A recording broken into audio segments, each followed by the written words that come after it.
குரு பிரம்மா குரு விஷ்ணு குரு தேவோ மகேஸ்வரக குரு சாட்சாத் பரம்பரம்மா தர்சனஸ்ரீ குருவே நமக. எனது குருமார்கள் அனைவருக்கும் எனது குரு வணக்கத்தை தெரிவித்துக் கொள்கிறேன். குரு பயிற்சி பலன்கள். குரு பகவான் பார்த்தீங்கன்னா திருக்கணித பஞ்சாங்கப்படி மிதன ராசியிலிருந்து கடக ராசிக்கு பயிற்சி ஆகிறார். தனுசு ராசிக்காரங்களுக்கு இந்த குரு பயிற்சி என்னென்ன தனுசு ராசிக்காரங்க இந்த குரு பயிற்சியில் என்னென்ன நன்மைகளை பெறப்போகிறாங்க அப்படிங்கிற விஷயங்களை பார்க்கலாம். தனுசு ராசிக்கு ஆல்ரெடி பார்த்தீங்கன்னா குரு பகவான் 7ஆம் வீட்டில் இருந்தார். அப்போது கணவன் மனைவியிடையே கண்டிப்பாக கருத்து வேறுபாடு, பிரச்சனைகள், இல்லை நண்பர்கள் மத்தியில் ஏதோ ஒரு பிரச்சனை கண்டிப்பாக சந்திச்சிருப்பீங்க. இப்போது இந்த குரு பகவான் 8ஆம் வீட்டில் அமர்கிறார். 8ஆம் வீட்டுக்கு குரு பகவான் வர்றது அந்தளவுக்கு உகந்தது இல்லை உங்களுக்கு. ஏன்னா உங்களுடைய ராசி அதிபதி அவர் தான். அவர் 8ஆம் வீட்டுக்கு வரும்போது இந்த தனுசு ராசிக்காரங்க அவங்களா தேடி போவாங்க அவமானத்தை,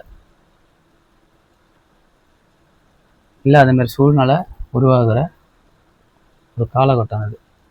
அதனால் கொஞ்சம் கவனமாக இருக்கணும். நீங்கள் 8இல் குரு பகவான் அமர்வது உங்களுக்கு நல்லது கிடையாது. அவமானங்கள் ஏற்படுறதுக்கு வாய்ப்பு இருக்குது. வண்டி வாகனங்களில் கவனமாக இருக்கணும். ஆல்ரெடி சனி பகவான் 4ஆம் வீட்டில் இருக்கார். அப்போது வீட்டில், தொழிலில், வண்டி வாகனங்களில் ஏதாவது சின்ன சின்ன பிரச்சனை, இல்லை இதை தொழிலாக பண்ணிகிட்ருக்கீங்க அப்படின்னா அதில் ஒரு லாஸு கண்டிப்பாக நீங்கள் சந்திச்சிருப்பீங்க. சனி பகவான் உங்கள் லக்னத்தை பார்க்குறாரு 10ஆம் பார்வையாக. அப்போ தொழிலில் கண்டிப்பாக உங்களுக்கு நஷ்டங்கள் இருக்கும். இந்த ஒரு வருஷத்துக்கு கொஞ்சம் நீங்கள் அமைதியாக இருக்கணும். அமைதியாக இருந்தீங்க அப்படின்னா உங்களுக்கு சில நஷ்டங்கள் தவிர்க்கப்படலாம். கணவன் மனைவி இருக்காங்க அப்படின்னா அவங்கக்கிட்ட முடிஞ்ச அளவுக்கு சமாதானமாக போயிடுங்க, விட்டு கொடுத்து போங்க. பிடிவாதம் வேண்டாம். ஏன்னா அந்த தனுசு ராசிக்காரங்களை பொறுத்த வரைக்கும் அவங்களுக்கு 7ஆம் அதிபதிங்கிறது புதன். அப்போ அவங்களுக்கு என்ன ஆகும் அப்படின்னா 2 பேருக்குள்ள கருத்து வேறுபாடு எங்கே ஆரம்பிக்கும் அப்படின்னா பேச்சுக்களில் தான் சண்டை அதிகமாக இருக்கும். இப்போ இவங்க ஒன்று சொல்கிறாங்க அப்படின்னா அவங்க அதுக்கு ஆப்போசிட்டாக செய்வாங்க. இவங்க சொல்கிற கருத்தை அவங்க ஏற்க மாட்டாங்க. அப்போது 2 பேருக்குள்ள கருத்து வேறுபாடு வருது அப்படின்னா சில விஷயங்களை விட்டு கொடுத்து போங்க. அப்படி விட்டு கொடுத்து போனீங்கன்னா உங்களுக்கு இந்த இல்லற வாழ்க்கைங்கிறது ரொம்ப சந்தோஷமாக இருக்கும் எப்பொழுதுமே. ஆனால் அவங்க வீட்டை விட்டு கொடுத்து போகணும் அப்படின்னு நம்ம எதிர்பார்க்கக்கூடாது. முடிஞ்ச அளவுக்கு விட்டு கொடுத்து போங்க. வார்த்தைகளில் கவனமாக இருக்கணும். வண்டி வாகனங்களில் கவனமாக இருக்கணும்.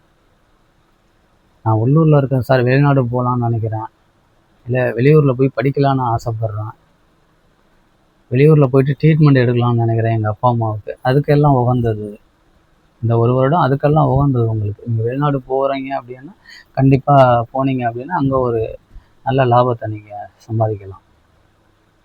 வெளியூர், வெளி மாநிலம் இங்கெல்லாம் உங்களுக்கு நல்ல ஒரு மதிப்பு மரியாதை கிடைக்கும். இந்த காலகட்டங்களில் நீங்கள் இருக்கிற இடத்துல கண்டிப்பாக பிரச்சனைகளும் சில அவமானங்கள் இதெல்லாம் உங்களுக்கு நடக்கிறதுக்கு வாய்ப்புகள் இருக்குது. முடிஞ்ச அளவுக்கு அமைதியை கடைப்பிடிங்க. ஏன்னா உங்களுக்கு ஆல்ரெடி 9ல் கேது இருக்குது. அப்போ அப்பா மகனுக்குள்ளே கண்டிப்பாக கருத்து வேறுபாடு ஒரு வருடமாக இருந்துக்கிட்டு தான் இருக்கும். உங்களுக்கு பிடிச்ச மாரி உங்கள் அப்பா இருக்க மாட்டார், இல்லை உங்கள் அப்பாவுக்கு பிடிச்ச மாரி நீங்கள் இருக்க மாட்டீங்க. 2 பேருக்குள்ளே ஒரு அண்டர்ஸ்டாண்டிங் இருக்காது. தொழிலையும் சரி, வேலையிலையும் சரி ஒரு கோபம் இருக்கும். உங்களுக்கு அப்பா மேலே ஒரு வெறுப்பு வரும், இல்லை அப்பாவுக்கு உங்கள் மேலே ஒரு வெறுப்பு வரும். இந்தமாரி காலகட்டங்கள் உங்களுக்கு ஆன்மீகத்தில் உங்களுக்கு இதனால் வரைக்கும் கடவுள் பக்தியாக இருக்கீங்க அப்படின்னா இப்போ வர காலகட்டங்களில் அந்த கடவுள் பக்திங்கிறதே இருக்காது. எதுவுமே எனக்கு வேணாம் அப்படிங்கிற மாரி ஒரு சூழ்நிலை நீங்கள் தள்ளப்படுவீங்க.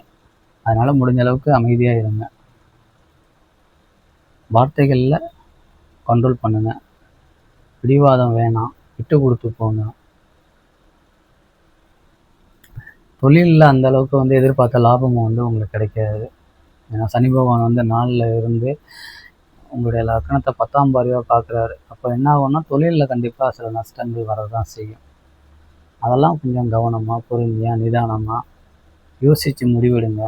என்றைக்கும் இந்த தனுசு ராசிக்காரங்களுக்கு நான் சொல்கிற ஒரே ஒரு அட்வைஸ் என்னன்னா, முடிவுகளை நீங்கள் எடுக்காதீங்க, அவசரப்படுவீங்க. அதனால தான் நிறைய விஷயம் உங்களுக்கு எல்லாம் மைனஸ் ஆகுது. நீங்கள் ஒரு தொழில் பண்ண போகிறீங்க, இல்லை ஒரு பிஸ்னஸ் பண்ணுறீங்க, ஒரு முக்கியமான முடிவுகளை நீங்கள் எடுக்கிறீங்க அப்படின்னா அதை 1க்கு 2 பேர்கிட்ட கேட்டு அந்த முடிவுகள், இப்போ நான் இந்த முடிவு எடுக்கலான்னு இருக்கிறேன், இந்த விஷயங்களை செய்யலான்னு இருக்கேன், அதை நான் செய்யலாமா வேணாமா அப்படிங்கிற கருத்துக்களை ஒரு 2-3 பேர்கிட்ட கேளுங்க. கேட்டுக்கிட்டு அதுக்கப்புறம் நீங்கள் முடிவு பண்ணுங்கள். அப்படி எடுக்கிற முடிவுகள் உங்களுக்கு நல்ல முன்னேற்றத்தை கொடுக்கும். அப்போது இந்த குரு பயிற்சி உங்களுக்கு அந்தளவுக்கு ஃபேவரட்டாக இல்லை. அதனால் முடிஞ்ச அளவுக்கு குடும்பத்தில் ரொம்ப கவனமாக இருக்கணும். வேலை செய்கிற இடங்கள்லையும் கொஞ்சம் கவனமாக இருக்கும். வண்டி வாகனங்கள்லையும் கவனமாக இருக்கணும். தொழிலில் நஷ்டங்கள் வந்தாலும் எல்லாம் நிரந்தரம் கிடையாது. காலப்போக்கில் எல்லாம் மாறும் உங்களுக்கு. இந்த 1 வருடம் மட்டும் கொஞ்சம் கவனமாக இருக்கணும் நீங்கள். நம்ம சொல்கிற விஷயம் ஒன்று தான். முயலும் வெல்லும், ஆமையும் வெல்லும், முயலாமை என்றும் வெல்லாது. சரிங்களா? முடிஞ்ச அளவுக்கு தொழிலில் முயற்சி எடுங்க. முயற்சி எடுக்கும்போது கண்டிப்பாக அது உங்களுக்கு நல்ல ஒரு முன்னேற்றத்தை கொடுக்கும். நம்முடைய சேனலில் மேசத்துலேருந்து விருச்சிக ராசி வரைக்கும் குரு பயிற்சி பலன்களை அப்லோடு பண்ணியிருக்கோம். பார்க்காதவங்க போய் பார்த்து தெரிஞ்சுக்கங்க. நம்மளோட சேனலுக்கு சப்போர்ட் பண்ணுங்கள், லைக் பண்ணுங்கள், ஷேர் பண்ணுங்கள். உங்களுக்கு வேறு ஏதாவது தகவல் தெரியணும் அப்படின்னா கீழே கமெண்ட் பண்ணுங்கள். நான் ரிப்ளை பண்ணுறேன். நன்றி, வணக்கம். வாழ்க வளமுடன்.